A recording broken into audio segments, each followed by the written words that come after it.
gracias a Dios por permitirnos estar en su casa una vez más. Y en esta tarde pues vamos a disponer nuestros corazones, ¿verdad? Para adorarle, para exaltarle, para que Él nos bendiga a través de su palabra y a través de su presencia en esta hora. Así que pues pongámonos con nuestras copas vacías para que el Señor la vaya llenando. Aleluya. Y pues un domingo de victoria, un domingo que el Señor nos ha permitido. Vamos a dar inicio a nuestra clase de esta tarde. Vamos a buscar allá en nuestro estudio número 18. Gloria a Dios.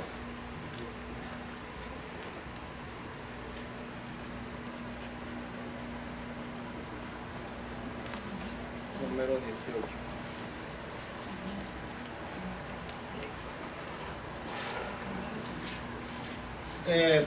Lleva como tema nuestra clase de hoy la gran tribulación para la nación de Israel.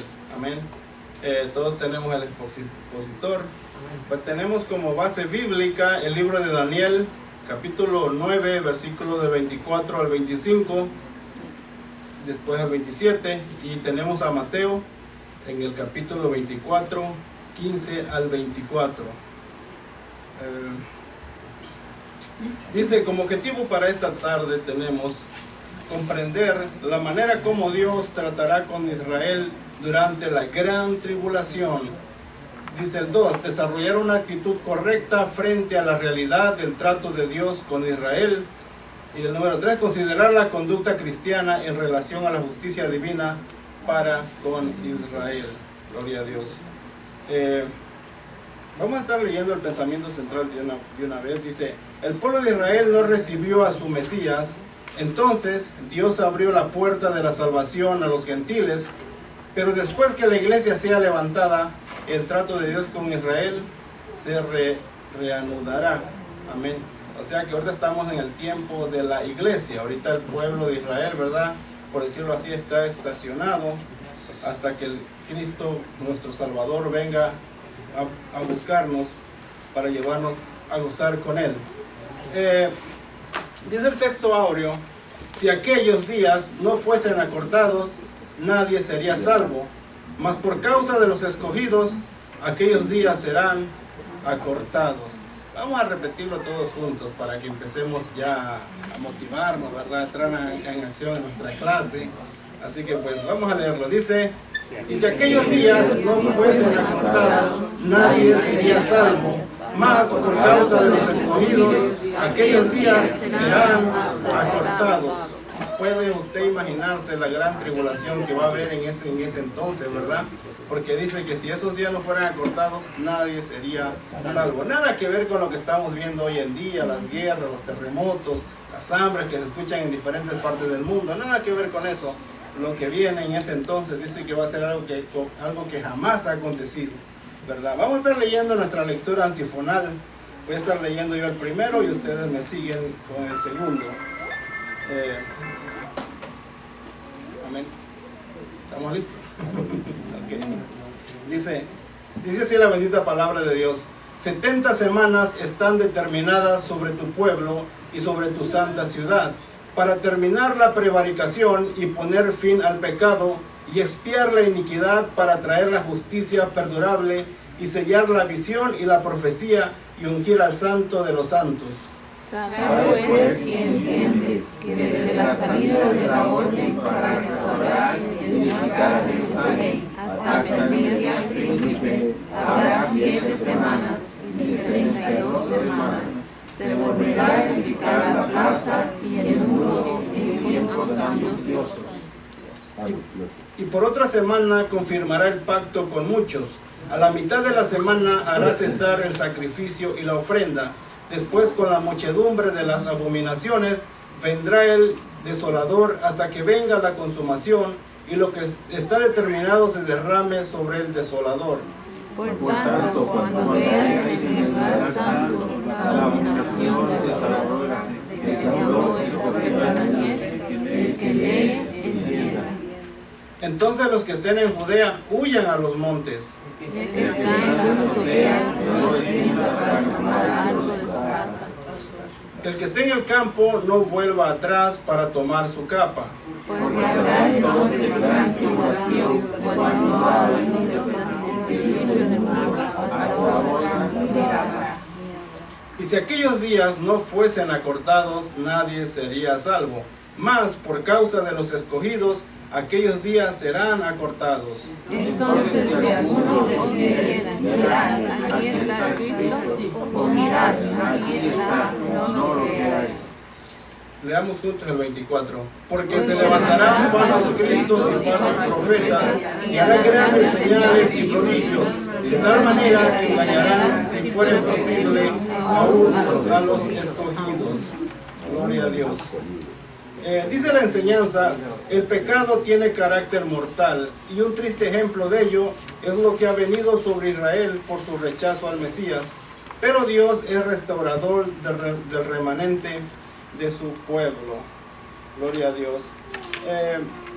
Empezando con la profecía de Daniel, hermanos, podemos darnos cuenta que esto aconteció a través de unas peticiones que el Señor le estaba haciendo a Dios, ¿verdad? En ese momento, pues ya el tiempo, si podemos saber, de los 70 años que el pueblo de Israel había estado en cautiverio en Babilonia, ¿verdad? Ya el tiempo se estaba acercando. Entonces Daniel, con una preocupación, quería saber qué era lo que venía, diciéndole: Señor, ya el tiempo que nos dijiste que íbamos a estar aquí, pues ya se llegó. Y eso era lo que él estaba pidiéndole a Dios. Y se acuerda que de repente pues vemos como el ángel que le traía el mensaje, ¿verdad? Se estuvo en el aire por 21 días, porque dice que el príncipe de Persia lo había detenido. Entonces, hermanos, como Daniel empezó, ¿verdad?, a preocuparse, a angustiarse. Pero cuando vemos, según la palabra, dice que cuando este ángel viene, podemos notar de que la sorpresa de Daniel realmente no era lo que Daniel le había pedido al ángel, le había pedido a Dios para la respuesta que él estaba buscando, sino que el Señor lo sorprende, ¿verdad? El Señor lo lleva más allá de lo que él había estado pidiendo, porque Daniel se centraba ya en el tiempo de la restauración, en que Dios iba a volver nuevamente a su pueblo, ¿verdad? Iba a sacarlos de Babilonia para llevarlos a Jerusalén. Pero entonces le dan otra revelación más gloriosa, más grandiosa, ¿verdad? Que hasta hoy en día, ¿verdad?, nos ha traído mucho beneficio, ¿verdad?, a nosotros como hijos de Dios. Y vemos ahí claramente cuando le dice, ¿verdad?, que le enseña y le dice cómo se vendría desarrollando un sinnúmero de acontecimientos hasta el día del fin. No solamente, ¿verdad?, la profecía terminaba en el tiempo de Daniel o en el tiempo del cautiverio, sino que Dios lo llevó más allá y le presentó a Daniel todas las cosas que se vendrían aconteciendo hasta el día en que Jesucristo viniera por su pueblo. Y es gracias a esto, gracias a esa información que el ángel le dio a Daniel, es que nosotros podemos saber, ¿verdad?, lo que viene en el futuro, las cosas tal y como van a empezar a acontecer. Dice, ¿verdad? Voy a pedirle a un hermano que lea el Daniel 9:24. Dice 24, 25 al 27. 70 semanas están determinadas sobre tu pueblo y sobre tu santa ciudad, para terminar la prevaricación y poner fin al pecado y expiar la iniquidad, para traer la justicia perdurable y sellar la visión y la profecía, y ungir al santo de los santos. Sabe, pues, y entiende que desde la salida de la orden para restaurar y edificar a Jerusalén hasta el Mesías príncipe, habrá 7 semanas y 62 semanas. Se volverá a edificar la plaza y el muro en tiempos antiguos, angustiosos. Y por otra semana confirmará el pacto con muchos. A la mitad de la semana hará cesar el sacrificio y la ofrenda. Después, con la muchedumbre de las abominaciones vendrá el desolador, hasta que venga la consumación y lo que está determinado se derrame sobre el desolador. Amén. Aquí vemos, hermano, cómo el Espíritu, el ángel le dice a Daniel que esto solamente lo podía entender una mente espiritual, una mente, ¿verdad?, que necesitaba tener entendimiento, ¿verdad?, sabiduría y entendimiento para poder discernir lo que el ángel estaba mostrando. Y aquí nos está hablando, hermanos, de 70 semanas, ¿verdad? Los estudiosos ponen como 7 por 7, 49, ¿verdad? Están hablando de 490 años que vendría, ¿verdad? Donde Dios pondría, ¿verdad?, lo que Él tenía preparado para el mundo entero. Y esto, si lo damos cuenta, se ha venido cumpliendo a través de la historia. Hermanos, si usted tiene esta información, si usted sabe lo que aquí está pasando, eso es la única que hay, la única verdadera, la única en la que usted puede confiar, que las cosas así han venido sucediendo, ¿verdad? Dice que a un periodo de 7 semanas, así que Dios se refiere a las 70 semanas de años. Lo sabemos fundamentalmente por Levíticos. Dice, pues las primeras 8 semanas, ¿verdad?, podemos darnos cuenta que se cumplieron cuando, bueno, todo esto comienza, ¿verdad?, en el año de Artajerjes, en el año 444, el 14 de mayo, en el mes Nisan, comienza, ¿verdad?, a correr esta cifra, que fue la última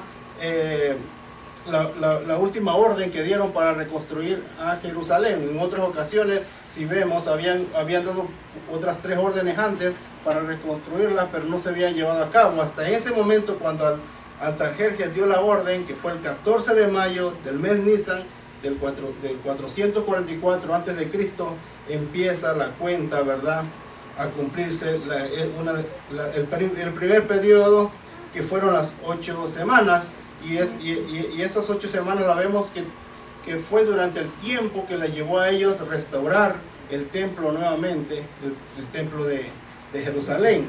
Y de ahí, hermanos, después de eso empieza el otro periodo de las 47 semanas, ¿verdad?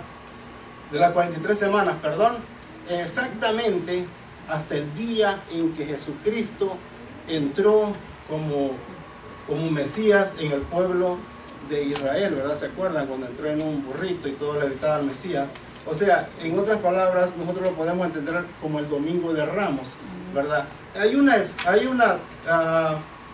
fecha, hermanos, exacta, matemáticamente, ¿verdad? Si usted se pone a calcularlo, tomando no el calendario que hoy en día tenemos, sino el calendario que en ese entonces tenían los judíos, que equivalía a 360 días el año, por año. Si usted toma una calculadora y saca esas cifras, va a dar cuenta cómo cae en perfección todos estos números, ¿verdad? Entonces dice, semanas están determinadas sobre tu pueblo y sobre tu santa ciudad. Para terminar con la prevaricación, aquí le está hablando nuevamente de 6 profecías. En este mismo texto le está dando 6 profecías que hasta que no pase eso, el Hijo de Dios no puede manifestarse aquí en la tierra. Si usted se da cuenta, dice 70 semanas están determinadas sobre tu pueblo y sobre tu santa ciudad. Una, para terminar la prevaricación y poner fin al pecado, ¿verdad?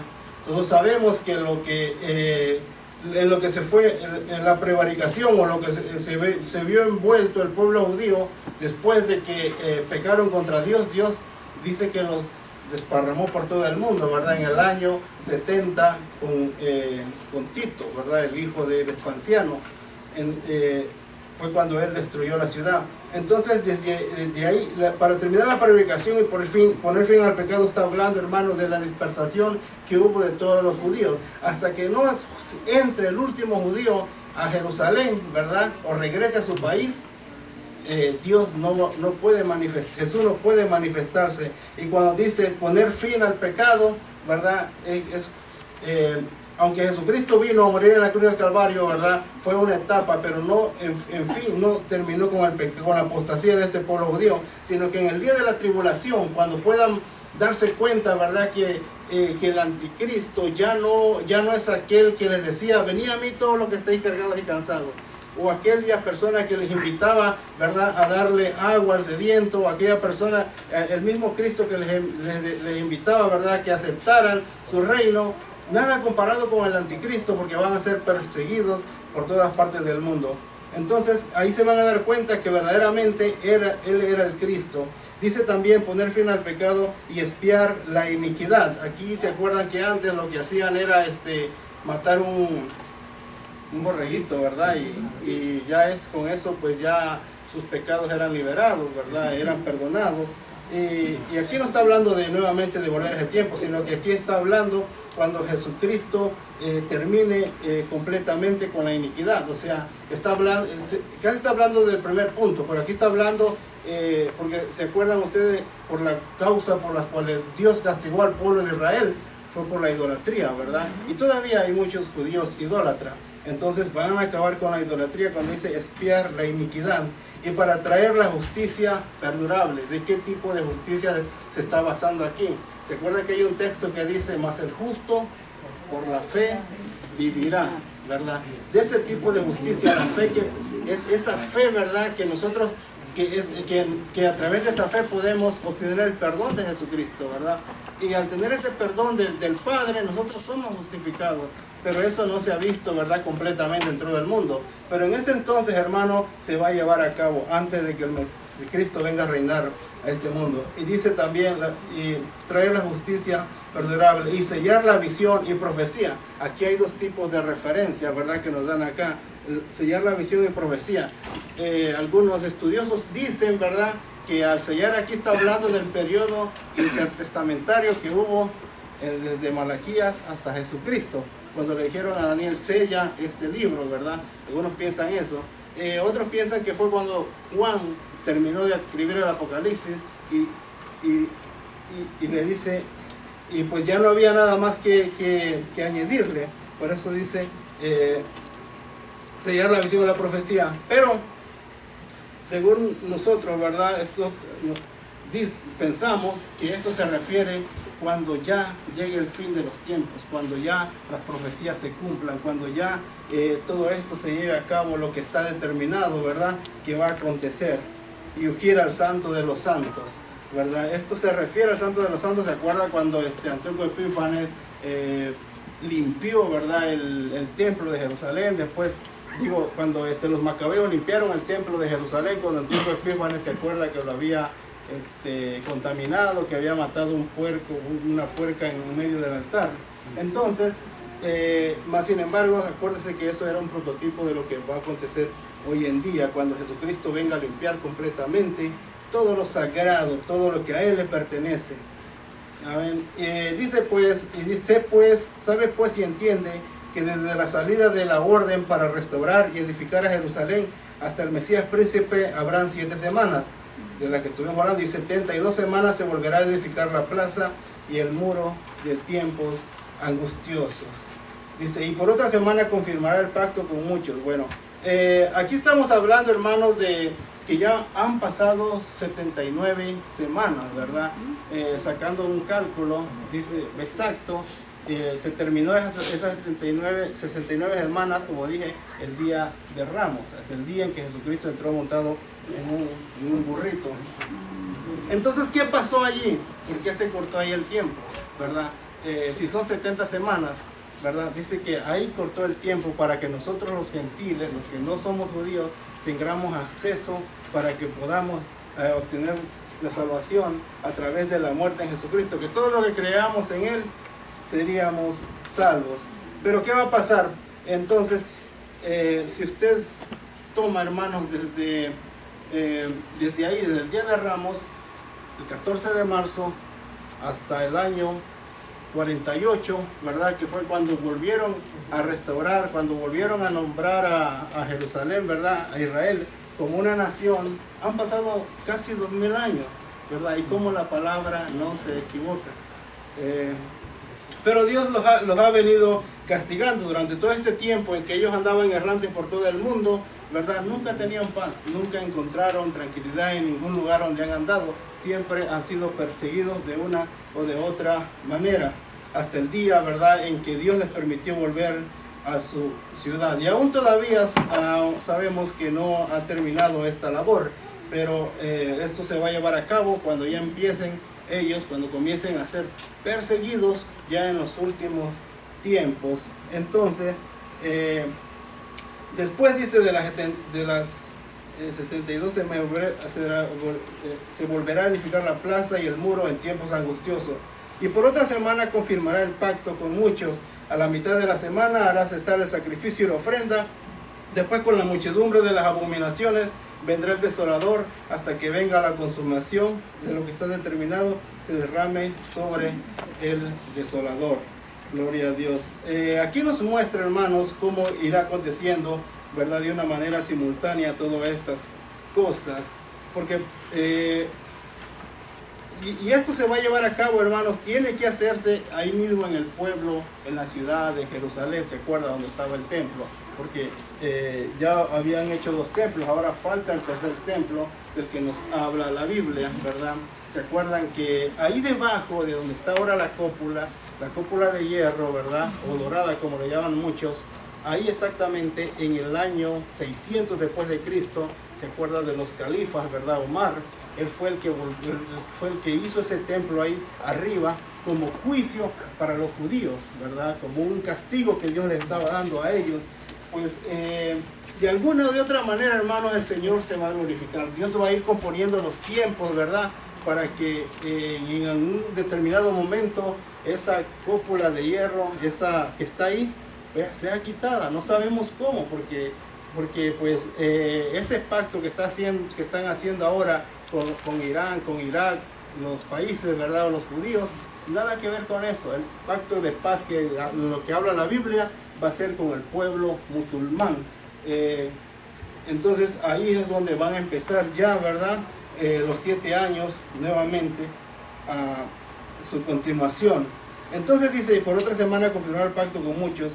Pero, hermanos, ¿qué va a pasar? Esto viene ya después de que Jesucristo haya levantado a su iglesia, ¿verdad? Muchos afirman, ¿verdad?, que pues después de que Cristo venga por su iglesia va a haber otro tipo de salvación, ¿verdad? Dar su vida y dejarse matar y todo eso. Y mucha gente descansa en eso, ¿no? Pero si yo no me voy cuando Cristo venga, ¿verdad?, pues me voy cuando me dejo matar y ya, como que si fuera cosa fácil. Yo no lo recomiendo, porque la Biblia dice que va a ser una tribulación como nunca jamás ha sido, ¿verdad? La gente va a sufrir la peor muerte que se puede imaginar. Así que, hermanos, mientras nosotros tengamos esa oportunidad, ¿verdad?, de irnos en la primera, de estar sirviéndole al Señor, que sea así, hermano. No pensemos que va a haber otra oportunidad. Pensemos, ¿verdad?, en que si viene Cristo y nos quedamos, pues ya perdimos, ¿verdad? Entonces es necesario que nosotros pensemos en irnos con el Señor en su venida. Aleluya.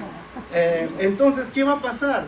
Después, cuando ya el pueblo de Dios sea levantado, entonces empieza la última semana de Daniel a correr, ¿verdad?, nuevamente. Entonces ya Dios empieza a tratar ya no con el pueblo gentil, sino con su pueblo escogido, con Israel, dice la palabra. Entonces, hermanos, después de eso, dice que se va a levantar este hombre, ¿verdad?, este anticristo en Jerusalén. Pero para que él se levante, acuérdense que ya tiene que haber un templo, ¿verdad? Ya, porque este hombre es el que se va a llegar a sentar en el templo, ¿verdad? O sea que ya la cúpula que ahora vemos que tienen los musulmanes ahí ya no va a existir más, sino que Israel ya va a deber de tener un templo. Entonces se levantará este hombre, hermanos, para engañar a la gente. Dice la palabra que va a haber tribulación y la gran tribulación. 3 años, ¿verdad?, de paz, de tranquilidad, y 3 años de angustia y dolor para el mundo entero. Porque dice que va a ser un pacto de paz con los musulmanes, porque la guerra siempre ha sido entre ellos, entre judíos y musulmanes. Y esas guerras, hermanos, siempre van a repercuten en el mundo entero, ¿verdad? Si ellos están tranquilos, el mundo entero está tranquilo. Si ellos tienen guerra, el mundo entero, ¿verdad?, está también en ese caos. Pero entonces este hombre que se va a levantar dice que va a hacer un pacto con ellos.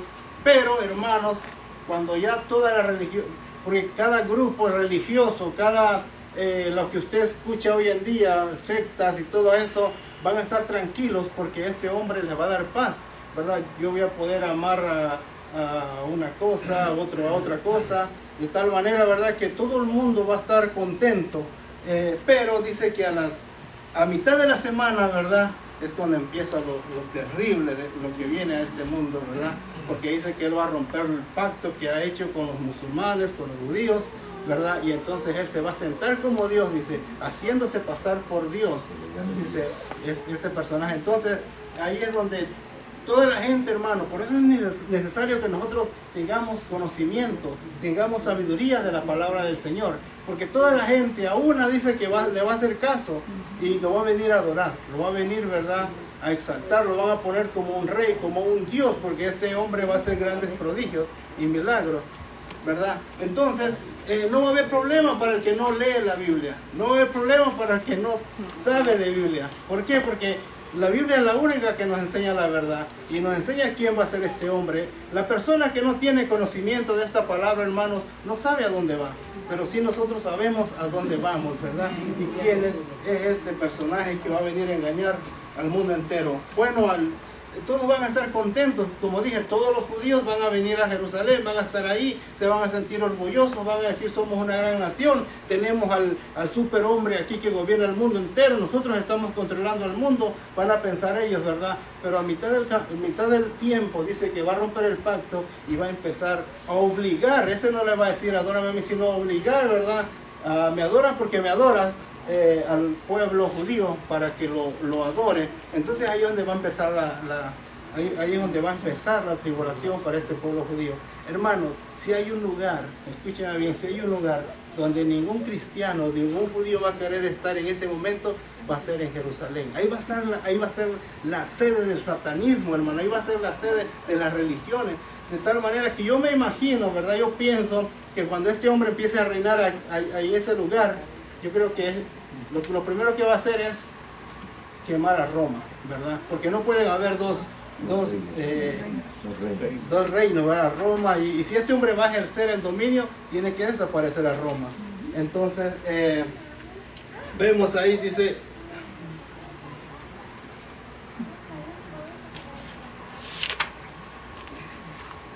ahora, aquí hay una traducción, hermanos, que está un poquito, bueno, yo cuando la vi un poquito, que no le entendía mucho cuando está hablando de la muchedumbre, porque si usted lee aquí en el libro, dice, muchedumbre es sustantivo hebreo kanaf, que significa arista, filo o extremidad, significan también ala, vuelo, borde, costero, cuadrante de un edificio. Para mí muchedumbre, ¿verdad?, era mucho, ¿verdad?, algo de multitud, ¿verdad?, como muchedumbre de mucha gente o de muchas cosas o de cosas así. Dicen los escritores que este es el texto, ¿verdad?, más complicado para discernir, para traducirlo, ¿verdad?, y especificarlo en lo que exactamente quiere decir. Porque mire lo que dice nuestro hermano, lo que decía nuestro hermano Calderón, decía, después con la muchedumbre de las abominaciones vendrá el desolador. Dice, esta es una de las frases más difíciles de la Biblia, lo cual se nota en el sentido que dan distintas traducciones y dice, y versiones de la Biblia. Dice, la dificultad empieza con la palabra muchedumbre, cuando dice la cual viene del hebreo kenab, que puede significar ala, ¿verdad?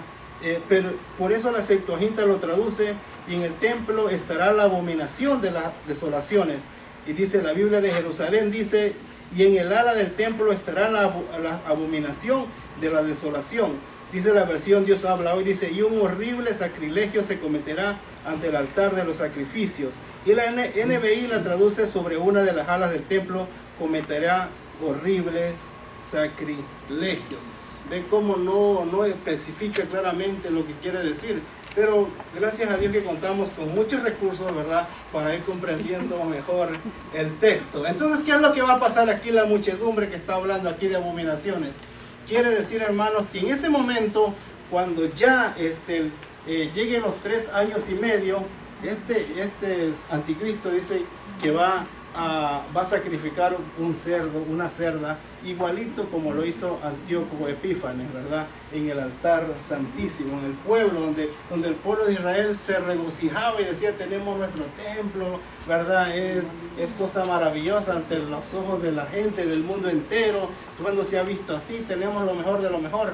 Pero entonces, hermano, este anticristo dice que va a profanar ese templo y dice, con la muchedumbre de las abominaciones vendrá el desolador hasta que venga la consumación y lo que está determinado se derrame sobre el desolador, ¿verdad? Entonces, los judíos van a ser perseguidos, ¿verdad?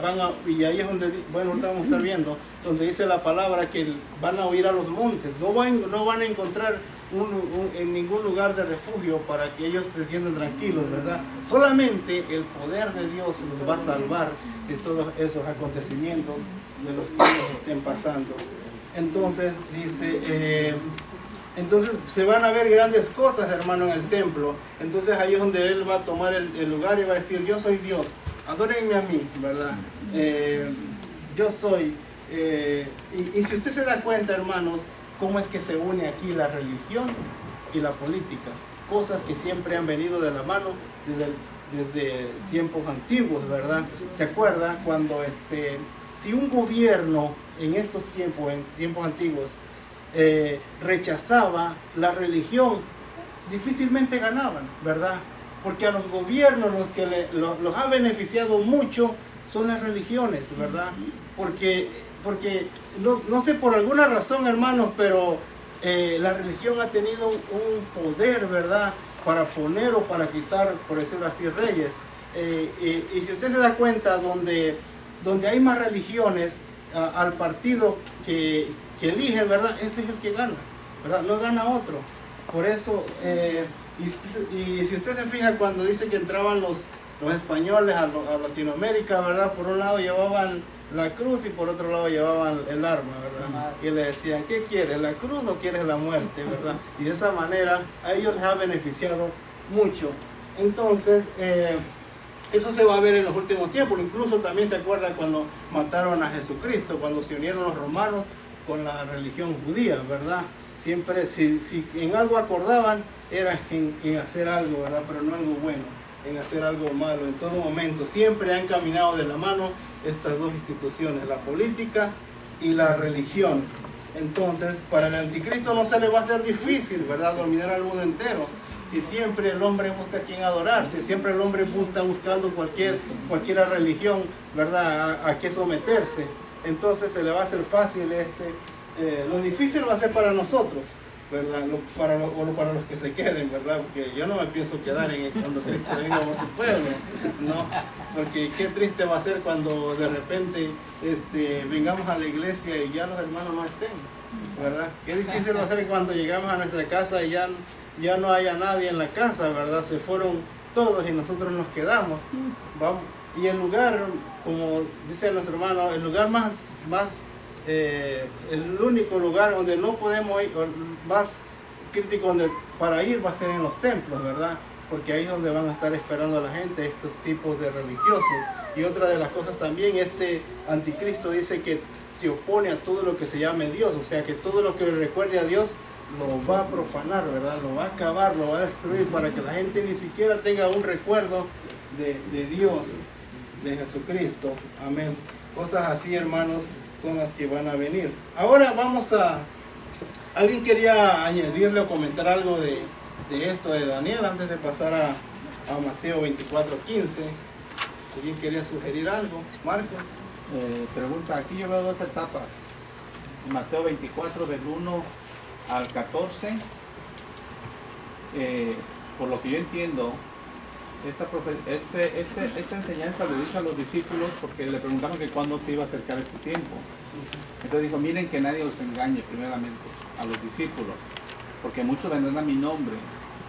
Y entonces cuando venga la predicación del evangelio, como pasó, van a venir y los van a entregar a muerte.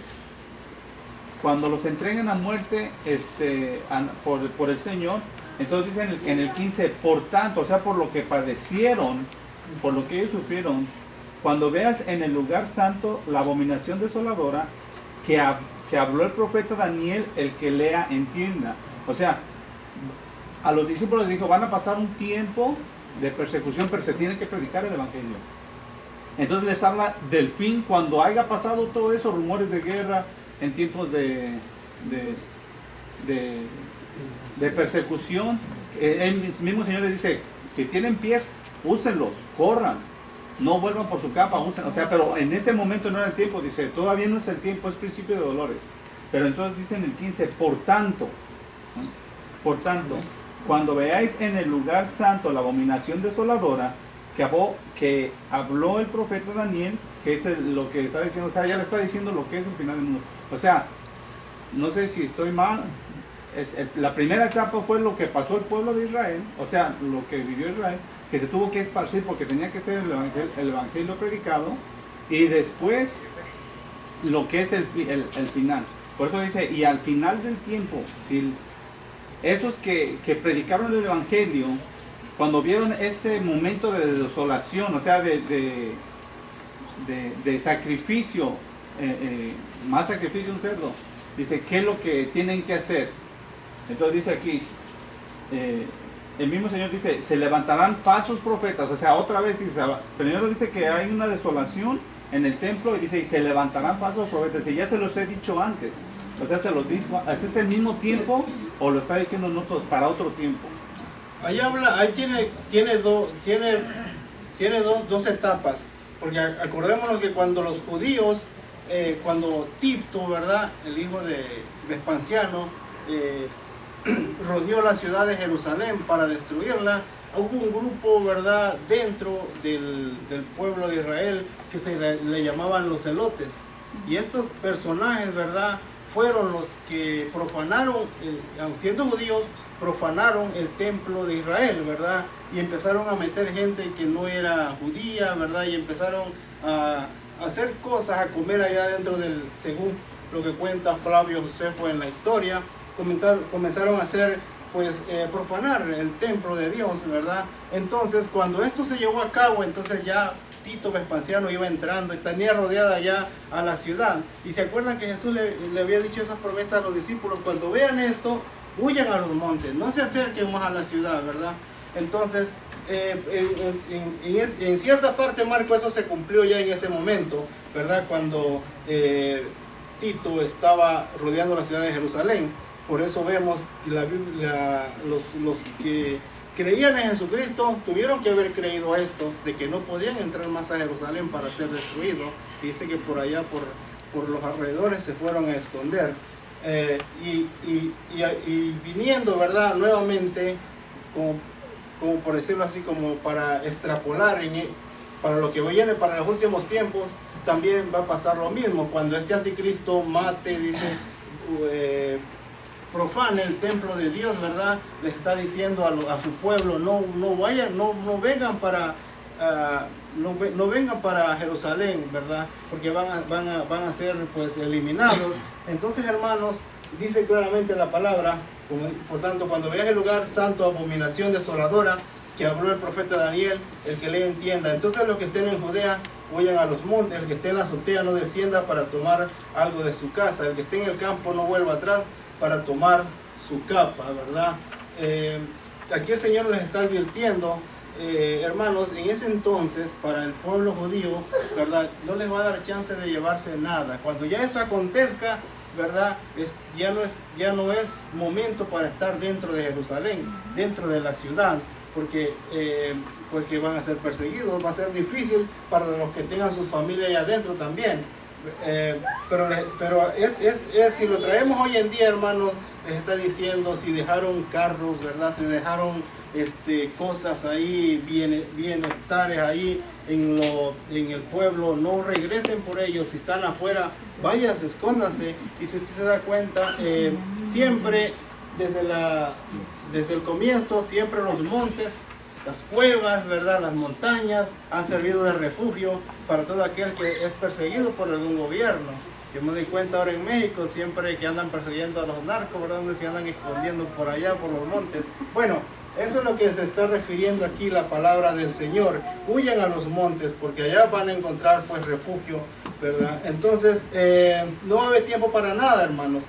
Bueno, esto ya no lo vamos a ver nosotros, pero esto el Señor nos lo pone aquí para que nosotros sepamos lo que viene, hermanos, y nos preparemos mejor y tengamos más temor de Dios, para que no nos quedemos, porque nos está advirtiendo qué es lo que viene en ese entonces. Pero por si acaso, ¿verdad? Si alguien dudó de su fe y se quedó, le está diciendo huyan.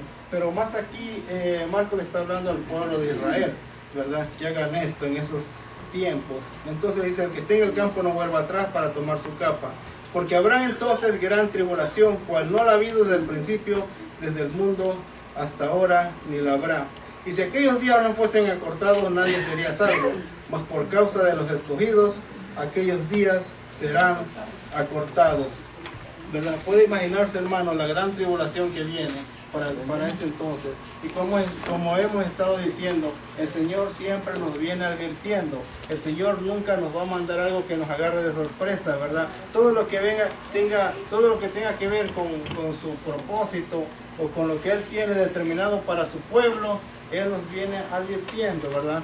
Y ya queda de nosotros si creemos lo que Él nos dice o estamos pensando, no, eso no va a pasar, eso no ha pasado nunca, ¿verdad? Y vamos confiados, sigamos esperando, ¿verdad? Que no va a pasar nada, pero el Señor lo está diciendo. Entonces, pero no solamente eso, hermanos, sino que dice que en ese entonces también vendrán, dice, falsos cristos, ¿verdad?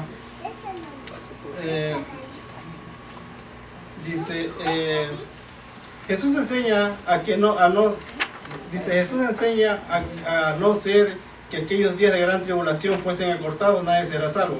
Jesús no indica de qué manera los días serán acortados, pero podemos entender por el contexto que aunque el anticristo quiere prolongar su persecución contra el pueblo de Dios, el Señor toma control del tiempo de la tribulación y enjuicia súbitamente a este enemigo de su pueblo. Debemos comprender que Dios puede hablar del futuro como del pasado debido a su omnisciencia y ya de antemano anunció su palabra, el tiempo que durarán estas devastaciones, ¿verdad? Y después, hermanos, podemos hablar más del pueblo judío, qué es qué va a ser, a dónde se van a ir, cómo Dios los va a salvar, ¿verdad? Aunque aquí está hablando del pueblo judío, pero en sí, hermanos, únicamente van a ser 144,000, ¿verdad? Los que el Señor va a salvar, 12 de cada tribu, ¿verdad? Y todo aquel que no creyó en Jesucristo, hermanos, todo aquel judío que no se arrepintió, ¿verdad? Y recibió a Jesucristo como su Mesías, ¿verdad? Pues tiene que pagar las consecuencias y solamente va a alcanzar la salvación a través, ¿verdad?, de la muerte. Aparte de los 144,000, que eso ya es algo muy aparte. Entonces, de los escogidos, de quienes habla aquí Jesús, no se limita a personas judías, sino que a todo el mundo. El contexto nos ayuda a comprenderlo, porque en Mateo 24:31, Cristo enseñó que en su venida, el Hijo del Hombre enviará a sus ángeles y juntarán a sus escogidos de los cuatro vientos de la tierra. Debemos aprender que el término escogido no se refiere a personas que Dios haya elegido para salvarnos en detrimento de otros a quienes Él no haya elegido a salvar. Cristo murió por todos, dice Pablo, le dice a los Efesios 1:4 que eligió en cuanto a los salvados en una conducta pura, o sea, los que fueron santos y sin mancha delante de Él. Todos tenemos acceso, hermanos, para esta salvación, ¿verdad? No está hablando de ciertas razas, no está hablando de que pues Dios determinó que unos sean salvos y otros no, sino que aquí todo aquel que pueda creer en Jesucristo puede alcanzar la salvación. Y así, hermanos, dice, entonces si algunos dijeren, mira aquí, o este es el Cristo, mira allá, no lo creáis, porque se levantarán falsos cristos y falsos profetas, y harán grandes señales y prodigios, de tal manera que engañarán, si fuere posible, aún a los escogidos, ¿verdad? Aquí está hablando, hermanos, de lo que va a acontecer en estos últimos tiempos, como ya lo estamos viendo, ¿verdad? Con todas esas falsas doctrinas que se han venido manifestando en el mundo. Y aún, hermano, hay gente, ¿verdad?, que ha estado recibiendo la sana doctrina y les ha creído y se ha ido de estas iglesias porque esas personas, ¿verdad?, vienen y le hablan y le dicen lo que la persona quiere escuchar, pero no le hablan la palabra tal y como está escrita, ¿verdad? ¿Y quién no quiere en estos tiempos, quién no quiere en estos tiempos ser próspero? Dígame usted, ¿quién no quiere tener riqueza? ¿Quién no quiere tener cosas buenas, ¿verdad? ¿Quién no quiere gozar, ¿verdad?, de una vida cómoda en este mundo, ¿verdad? Y si eso es lo que la gente está buscando, por ahí le cae, hermano, el anticristo, por ahí le caen los falsos profetas, ¿verdad? Porque es lo que la gente está buscando, lo que la gente quiere escuchar, aunque sea algo ficticio, pero es nomás para atraerlo, ¿verdad? Para que crean y se desorienten y se salgan de la sana doctrina y puedan ser enredados por estos falsos maestros. Y esto, hermanos, ya el Señor nos lo ha venido diciendo desde el principio. Dice en el versículo 23 parece continuar la idea del peligro del engaño que enfrentarán los hombres durante la gran tribulación. Jesús nos enseña aquí el carácter seductor que tienen los falsos cristos. Dice, ellos tendrán también en ese tiempo sus falsos profetas que harán creer a los incautos que el Cristo aparece en distintos lugares y que debe ser buscado en todos los sitios donde se manifiesta para ser adorado, ¿verdad? Y se está viendo con todas esas religiones que hay.